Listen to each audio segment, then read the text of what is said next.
జై గురుదత్త శ్రీ గురుదత్త. కాషాయ వస్త్రం కరదండధారిణిం కమండలం పద్మకరేణ శంఖం చక్రం గదాభూషిత భూషణాఢ్యం శ్రీపాదరాజం శరణం ప్రపద్యే. యూట్యూబ్ ప్రేక్షకులందరికీ జీ గురుదేవ దత్తమ్మ. నన్ను మొన్న ఒక తల్లి కామెంట్లో పెట్టింది, అమ్మా అసలు నువ్వెవరు, నీ జీవితం ఏంటమ్మా అని అడిగింది. నేను ఎప్పటి నుంచో చెప్పాలనుకుంటున్నాను, కానీ అది ఆవిడ నోటితో దత్తుడే చెప్పించాడు అనుకుంటున్నాను. నేను అందరిలాగే సాదా సీదా ఒక మిడిల్ క్లాస్ ఒక అమ్మాయినమ్మా, ఒక గృహిణిని. అమ్మాయి కూడా కాదు, ఎందుకంటే ఇంత పెద్దదాని అయినా కదమ్మా అమ్మాయి అని అంటారేమని మళ్ళీ దానికి ఒక నెగిటివ్ కామెంట్. నాకు చిన్నప్పటి నుంచి భక్తి, మాది తిరుపతి యాక్చువల్ నేటివ్ ప్లేస్ కాబట్టి వెంకటేశ్వర స్వామి తప్ప మాకు ఇంకెవరు తెలియదు నిజంగా మాట్లాడితే. అయితే అప్పటి నుంచి అక్కడ నుంచి మరి మేము ఉద్యోగరీత్యా గుడివాడకి వెళ్ళడం, అక్కడ ఒకరింట్లో మేము బాబా ఫోటో చూడడం, ఈ బాబా ఎవరు అని అడగటం. అప్పటిదాకా నిజంగా నాకు తెలియదు, బాబా ఫోటో కూడా నాకు తెలియదు. అంటే ఇది నేను చెప్పేది 38 years బ్యాక్ అన్నమాట. ఇంకా ఆయన మనలాగే మనిషి అమ్మా అని మేమున్న ఇంటిగల్ల వాళ్ళు చెప్పడం. ఈయన ఎక్కడ ఉంటారు అంటే ఆయన శరీరం వదిలారు, సిడీలో ఉంటారు, ఆయనకు ఒక చరిత్ర ఉంటుందని ఇవన్నీ నాకు తెలియదు. వాళ్ళు బేసిక్గా బాబా భక్తులు అలా అయ్యారు. కాకుండా నాకు చిన్నప్పటి నుంచి కూడా కాషాయ బట్టలన్నా స్వామీజీలన్నా అలాంటివి ఇష్టం అన్నమాట నాకు. అది పూర్వజన్మ వాసన మూలన అలా వచ్చిందేమో. అప్పటి నుంచి నాకు అలా ఇష్టం అన్నమాట. దాని ఒక అంటే పూర్వజన్మ వాసనలు కదా, ఆ వాసనల ఫలంగానేమో సద్గురును వెళ్ళగా సద్గురుని పట్టుకున్నాను. అంటే వెళ్ళినప్పుడు కూడా నాకు బాబా భక్తి లేకుండా అవేమీ లేదు. అప్పుడు కూడా నేను స్వామిని పూజించుకునేదాన్ని, మిగతా అష్టోత్తరాలు, లక్ష్మీదేవి ఇలా అంతా చదివేదాన్ని. ఒక భక్తి అంతే. నాకు ఇంకా భక్తి చేస్తే ఏదో వస్తుంది అని స్వలాభం కోసం చేశాను, ఆశతో చేశాను. అందరిలాగే నేను కూడా ఎవరు చేసినా అంతే కదా చేస్తారు, నాకు అలాగే అనిపించేది. ఆ భక్తి ఏ స్థితికి వెళ్ళిందంటే తారా స్థాయికి వెళ్ళిపోయింది అనమాట. అమ్మవారి లలితా సహస్రనామ ఇష్టం, దాన్ని నేర్చుకోవడం, లలిత చేయడం, లలిత ఉపాసకులుగా మారడం. ఆ గన్నవరం భువనేశ్వరి పీఠం చిదానంద భారతి స్వామి సరస్వతుల వారు మా గురుదేవులు. ఆయన దగ్గర వెళ్ళి మంత్రం తీసుకోవడం, బాల అలాగే పంచదశి ఇవన్నీ తీసుకోవడం, అది ఎన్నో లక్షల సార్లు జపించడం. అప్పుడు ఇంకా బాబా దగ్గరికి చేరడం జరిగింది. బాబాను పట్టుకున్నాను, బాబా భక్తిలో మునిగి తేలిపోయాను.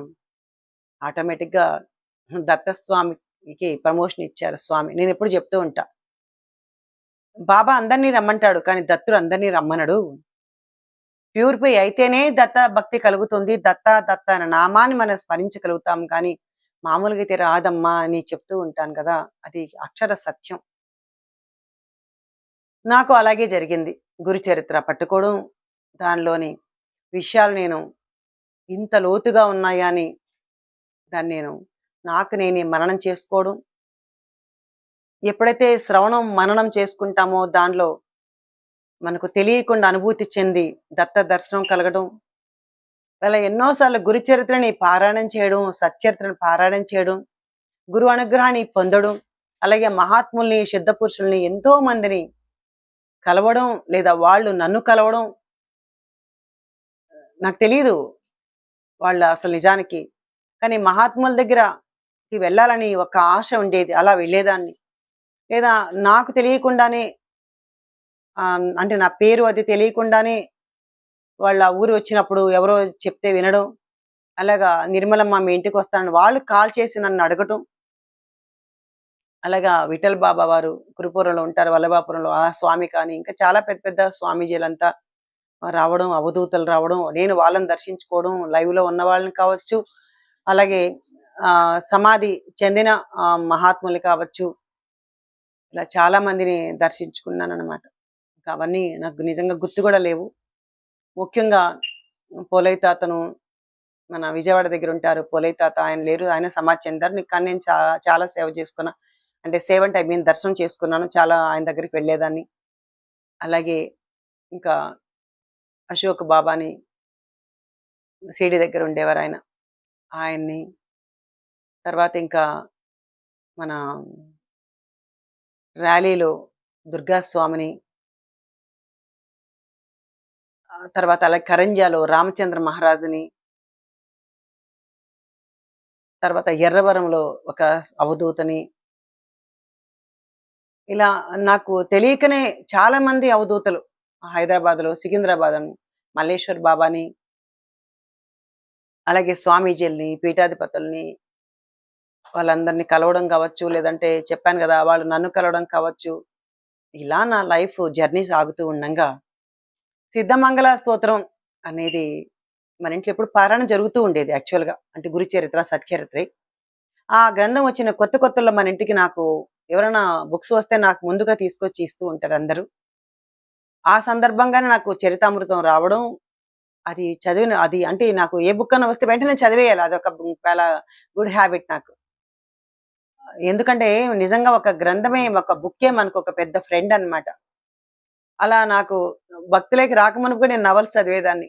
అంటే ఒక నవల్ బుక్ పట్టుకుంటే అయిపోయేదాకా నిద్రపోయేదాన్ని కాదు. అలా చదివేదాన్ని. మాదిరెడ్డి సులోచనవి గాని, ఎద్దనపూడి అమ్మవు కానీ చాలా మందివి నాకు భలే ఆదర్శంగా అయిందనమాట. అదొక స్టోరీ లాగా అలా చదివేసేదాన్ని. ఇంకా ఈ బుక్కి హ్యాబిట్ ఎప్పుడుందో చరితామృతం కూడా నాకు అలాగే జరిగింది. దాంట్లో మూడో రోజు పారాయణలో సిద్ధమంగళ స్తోత్రం అని వస్తుంది. ఇదేదో భలే బావుంది. అంటే బేసిక్‌గా నాకు పాటలంటే ఇష్టం కదా! దాంతో అబ్బా! ఎంత బావున్నాయి పాటలు అనుకోని నేను అంటే 'జై విజయ్ భవ దిగ్విజయ్ భవ శ్రీమాత అఖండ శ్రీ విజయ్' బావుందనే విధంతో దాన్ని నేను చదువుకుంటూ ఉంటే, దాన్ని చాలామంది "అమ్మ నువ్విది చేయించవా? మా ఇంట్లో కూడా చదవవా?" అని సరదాగా అలా మొదలుపెట్టారు. అలా నేను నాకేం తెలుసు ఏమీ లేదు. ఒక గుర్తు కోసం ఒక 108 కాయిన్స్ పెట్టుకొని 108 సార్లు చేస్తూ ఉండేదాన్ని. దాని మహాభాగ్యమేమో తెలీదు నాకు. ఇంకా ఎక్కువ అవధూతల్ని కలుసుకునే భాగ్యాన్ని, మహాత్ములు దర్శించుకునే భాగ్యాన్ని నాకెంతో లభించింది. దాంతో సిద్ధమంగళ స్తోత్రం పట్టుకున్నాక నా జీవితమే మారిపోయింది నిజంగా. అది వరకు నిర్మలమ్మ అంటే ఎవరికీ తెలీదు. ఇంట్లో ఒక గృహిణి అంటే ఒక భర్తకు వంట చేసి పెట్టుకొని పిల్లల్ని, ఆ ఇల్లును చూసుకొని అట్లాగే తెలుసు తప్ప నిజంగా ఆ గుడివాడలో ఒక 10 మందికి కూడా నేను తెలీదు. అంటే మా వారు ఆఫీసోళ్ళకి తప్ప. ఇంట్లో నుంచి బయటకు కూడా వచ్చేదాన్ని కాను. అట్లా ఉండేదాన్ని. మెల్లమెల్లగా ఈ యొక్క సాయిలో దిగిన తర్వాత అంటే ఆయన తెంపించుకున్నారు. ఓం సాయి, శ్రీ సాయి, జై జై సాయి నామ 108 ఇళ్లల్లో, దాని తర్వాత సిద్ధమంగళ స్తోత్రం. ఇలా చాలా సార్లు అనేక ఇళ్లల్లో, అనేక గుళ్ళల్లో అలా చేపించుకున్న సందర్భాలు ఎన్నో ఉన్నాయి. జ్వరమొచ్చినా, రోగమొచ్చినా, ఏమొచ్చినా సరే స్వామికి ఇలా చేసుకోవాలి అని అలా వెళ్ళిపోయేదాన్ని. ఎండ లేదు, చలి లేదు, గాలి లేదు, వాన లేదు, సాధనంటే అలా చేసుకుందాన్ని. అంటే నిజంగా అది ఒక పిచ్చిలాగా అయిపోయిందనమాట. అందరికి ఎవరినైనా పిలిస్తే వెళ్ళిపోవాలి, వాళ్ళకి చెయ్యాలి, వాళ్ళకి మంచి జరగాలి అని యాక్చువల్‌గా సిద్ధమాలుగుతున్న నాకు స్వామి వారు అప్పజెప్పారు. నాకు కలలో కనిపించారు. ఇవన్నీ చాలా జరిగాయి. పైగా మొట్టమొదటిసారి సిద్ధమంగళ స్తోత్రాన్ని ప్రచారం దానికి ఎన్నుకోబడిన ఒక నిజంగా అల్పురాలనాలో, దీనురాలనాలో లేదంటే భాగ్యశీలి అనాలో నాకు తెలీదు. నిజంగా భాగ్యశీలి అనుకుంటాను. మరి ఎవరికీ దక్కని అనుగ్రహం శ్రీపాదుడు నాకు ఈ జన్మకి సిద్ధమంగళ స్తోత్రం అనే మహామాల మంత్రాన్ని నా మెడలో వేశారండి నిజంగా. అప్పట్లో ఎవరికీ తెలీదు. ఈరోజు చెప్పాను చాలా సార్లు గూడా. ఈరోజు అందరూ మేము చెప్తున్నామమ్మా ఇది 11 సార్లు చదవండి దీని మంచి జరుగుతుంది అని మీడియాల ముందు చాలా మంది కూడా వస్తున్నారు. కానీ వాళ్ళలో కొంతమంది నా దగ్గరికి కూడా వచ్చి అడిగిన వాళ్ళు ఉన్నారు. వాళ్ళు ఈరోజు నిజంగా అత్యంత అద్భుతంగా సిద్ధమంగళ స్తోత్రాన్ని ప్రచారం చేస్తున్నారంటే నాకైతే చాలా ఆహ్, హ్యాపీగా ఉంది. ఎందుకంటే దీన్ని ఇంకా ఇలా ప్రజల్లోకి వెళ్ళాలి. ఆ రోజుల్లో సిద్ధమంగళ స్తోత్రం అంటే అంతా మేము బాబాని నమ్ముకున్నాం కదా! అదేందమ్మా అనేవాళ్ళే. అదేందో మంగళ స్తోత్రం అంట కదా! అని నిజంగా ఎక్కిరించిన వాళ్ళు కూడా ఉన్నారు నన్ను. కానీ దాని మహిమ మూలాన ఇది ఒక్కసారి చదివితే అనగాష్టమి వ్రతం చేసి 1000 మందికి బ్రాహ్మణులకి భోజనం పెట్టిన ఫలితం లభిస్తుంది అని ఆ ఫలశ్రుతిని అత్యంత అద్భుతంగా దాన్ని చదివితే ఇది నిజమా అని క్వెషన్స్ వేసుకొని స్వామిని పరీక్ష పెట్టిన దానిలో నేను నిజంగా మొదటిదాన్ని. కానీ నేనే నగ్గాను నిజంగా మాట్లాడితే. స్వామి నాకు అలా చెప్పించారు దాని అర్థాలు. అది ఎందుకు చదవాలి? దాన్ని చదివితే ఎంతటి ఫలితం ఎందుకు వస్తా ఉంది అని చెప్పి చాలా అత్యంత అద్భుతంగా స్వామి నాకు చెప్పించారు.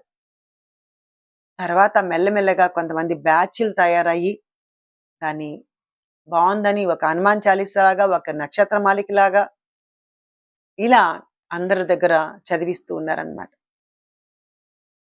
తర్వాత సిద్ధమంగళ స్తోత్రం అందరికి చెప్పిస్తున్నాను. అది మీ అందరికీ తెలుసు.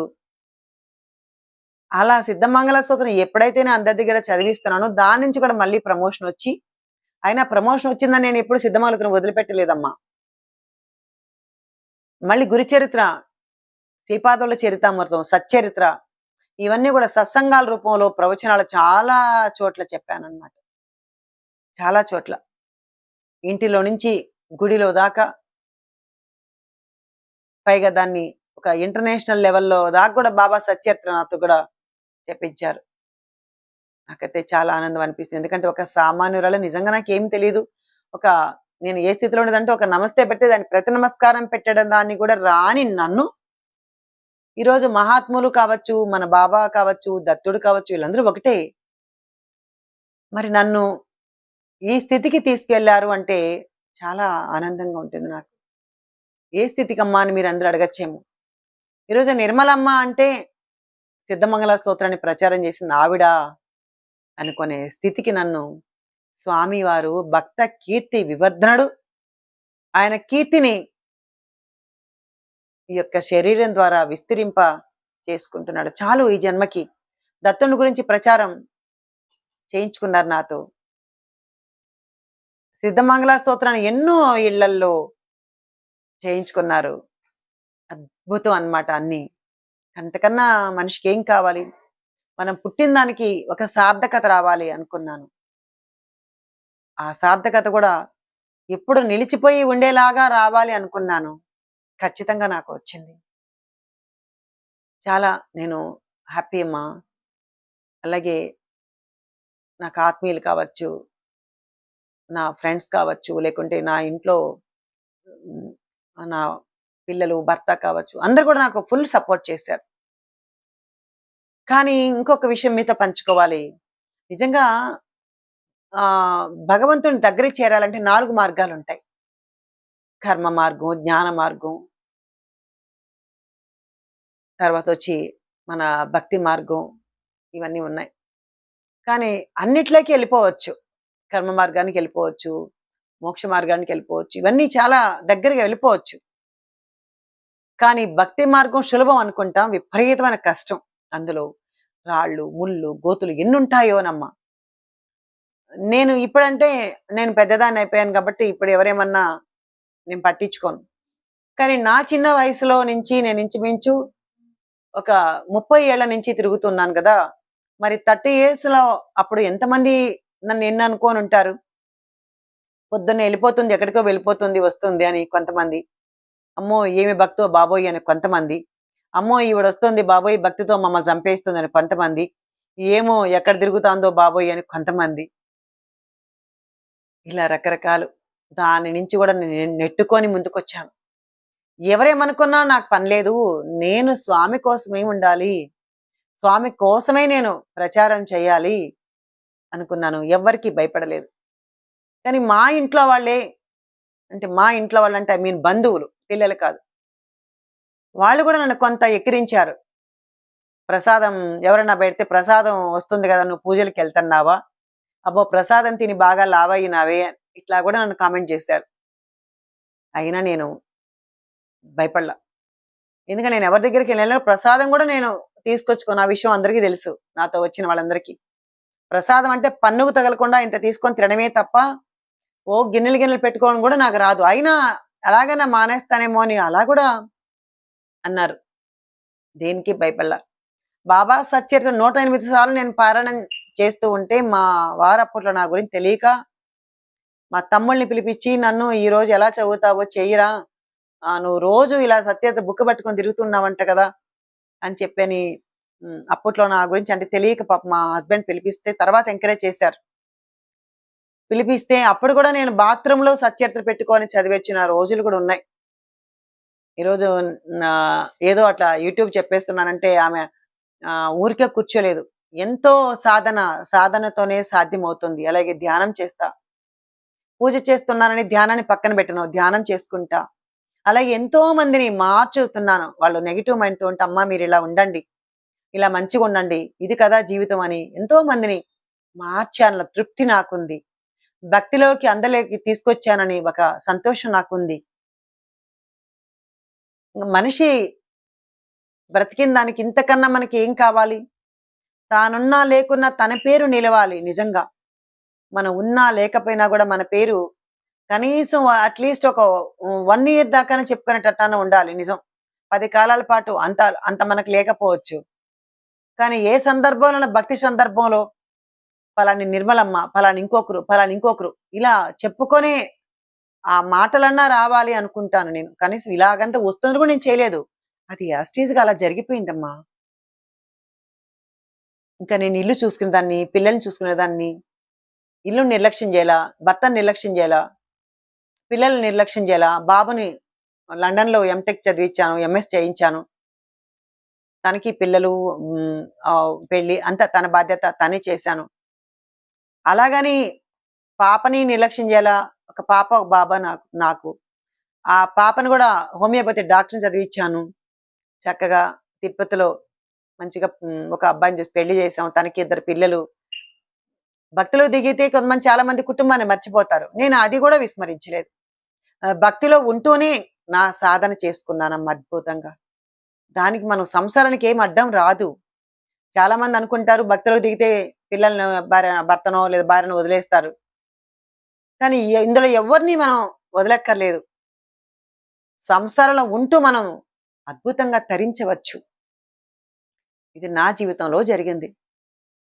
ఇప్పుడు కూడా ఆన్‌లైన్ క్లాస్ అని ప్రతిరోజు 100 మంది రోజు సత్సంగం వింటున్నారు 4 సంవత్సరాలుగా. దాంట్లో 10 మంది చేరిన వాళ్ళు ఆ రోజుట్లో ఈరోజు 100 మంది దాకా గ్రూప్ సభ్యులయ్యారు. అద్భుతంగా ఆనందాన్ని పొందుతున్నారు. ఎంతమందో భీమవరం నుంచి, పాలకొల్లు నుంచి, బెంగుళూరు నుంచి, అలాగే యూఎస్ నుంచి, లండన్ నుంచి, తర్వాత ఎక్కడెక్కడో అంటే ఇంకా హైదరాబాద్ చాలా దూరాల నుంచి వింటున్నారమ్మా నిజంగా. మరి ఈరోజు వాళ్ళందరూ అత్యంత అద్భుతంతో సిద్ధమంగళ స్తోత్రాన్ని అనర్గళంగా పాడుతూ వాళ్ళకి ఇదివరకే వచ్చి ఉండొచ్చు కాదన్ను. కానీ మన గ్రూప్‌లో చేరిన తర్వాత ఎన్నో కొత్త విషయాలు నేర్చుకొని ఎంతో మంది ఆనందంతో పొందుతున్నారు. కాబట్టి నా జీవితానికి ఆ స్వామి ఇంతటి అనుగ్రహాన్ని ప్రసాదించిన ఆ దత్త స్వామికి ఎన్ని జన్మలైనా నేను రుణపడి ఉంటాను. అలాగే యూట్యూబ్ చూస్తున్న ప్రేక్షకులకు అందరికీ కూడా నేను ఎంతగానో రుణపడి ఉంటాను. ఎందుకంటే ఒక పెద్ద నేను చూశాను చాలా మందివి. ఒక పెద్ద స్వామీజీలువి వాళ్ళవి పెడితేనే 200, 300 ఎందుకంటే రాజకీయాలు, సినిమా వాళ్ళు వీళ్ళవైతే వేల మంది మిలియన్స్ చూస్తారు. కానీ దేవుడు అనేటప్పటికి చాలా తక్కువ మందివి చూస్తారు. ఒక 2000, 3000, 5000 మంది చూస్తే గొప్ప. అలాంటి మన వీడియోలు పెట్టగానే 1000 మంది తక్కువ కాకుండా చూస్తున్నారు. ఒక్కొక్క వీడియో అయితే 30,000, 40,000 అలా చూస్తున్నారు. నాకు అది చాలా ఆనందం. అంటే మిలియన్స్ దాకా నాకు కోరిక లేదు. ఇలా కొంతమంది చాలు నాకు భక్తులయ్యి వీళ్ళు మహాభక్తులుగా మారి సిద్ధమంగళ స్తోత్రాన్ని అనర్గళంగా చదువుతున్నారంటే ఇంతకన్నా నాకు ఏం కావాలి? ఏమిచ్చి నేను మీ అందరి రుణం తీర్చుకోగలను? ఇది అమ్మా క్లుప్తంగా నా జీవితం. నేను ఎన్నో కష్టాలు పడ్డాను. నేను ఎన్నో బాధలు పడ్డాను. మరి భక్తిలో మునిగి తేలి ఈరోజు సిద్ధమంగళ స్తోత్రాన్ని అనర్గళంగా మీ అందరికీ అందిస్తున్నాను. మీరు అలాగే అందుకుంటున్నారు. కాబట్టి ఇంకా నన్ను ఇలా మీరు ఆదరించాలని, అభిమానించాలని, మీరు నిర్మలమ్మని ఎప్పుడు మర్చిపోకుండా ఉండాలని నేను మనస్ఫూర్తిగా కోరుకుంటూ జై గురుదేవ దత్తమ్మ.